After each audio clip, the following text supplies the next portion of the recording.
क्या है one nation one election, एक देश एक चुनाव। 1952 से 1967 तक एक साथ चुनाव हुए।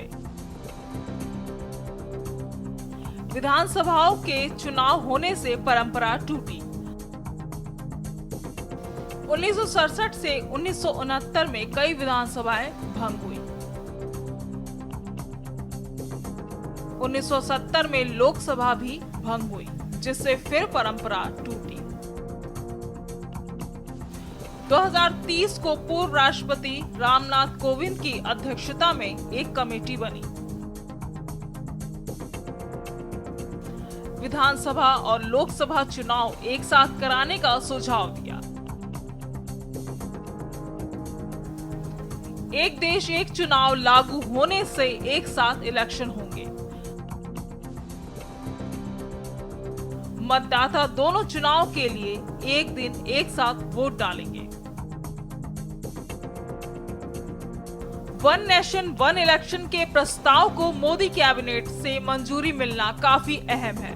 जैसा कि कहा गया है कि संसद में इसे शीतकालीन सत्र में पेश किया जाएगा। पूर्व राष्ट्रपति रामनाथ कोविंद के नेतृत्व वाली समिति ने वन नेशन वन इलेक्शन की संभावनाओं पर मार्च में अपनी रिपोर्ट सौंप दी थी।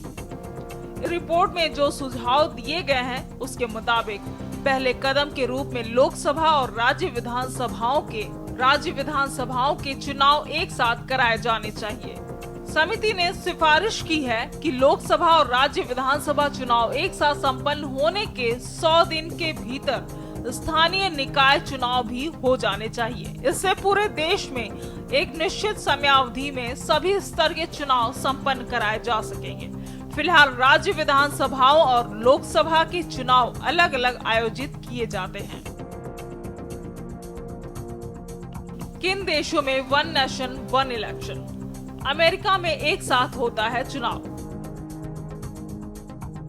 फ्रांस, स्वीडन, कनाडा जैसे कई देशों में होते हैं एक साथ चुनाव। अमेरिका में हर 4 साल में एक निश्चित तारीख होते हैं चुनाव। अमेरिका में राष्ट्रपति, कांग्रेस और सीनेट के चुनाव कराए जाते हैं। यह एकीकृत चुनावी प्रक्रिया को सुविधाजनक बनाती है। इसके लिए संघीय कानून का सहारा लिया जाता है।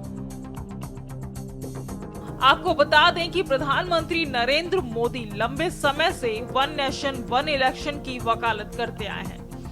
पीएम मोदी ने कहा था, मैं सभी से एक राष्ट्र एक चुनाव के संकल्प को हासिल करने के लिए एक साथ आने का अनुरोध करता हूं, जो समय की मांग है।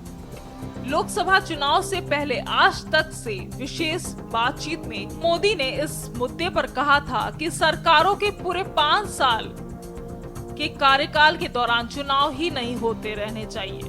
उन्होंने कहा था, मैं हमेशा कहता हूं कि चुनाव सिर्फ 3 या 4 महीने के लिए होना चाहिए। पूरे 5 साल राजनीति नहीं होनी चाहिए। इससे चुनाव का प्रबंधन करने वाले खर्चे में कटौती होगी।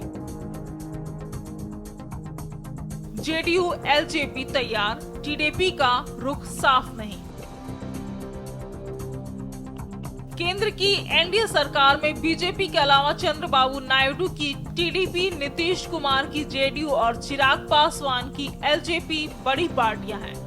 जेडीयू और एलजेपी तो एक देश एक चुनाव के लिए राजी हैं, जबकि टीडीपी ने इस पर कोई जवाब नहीं दिया है।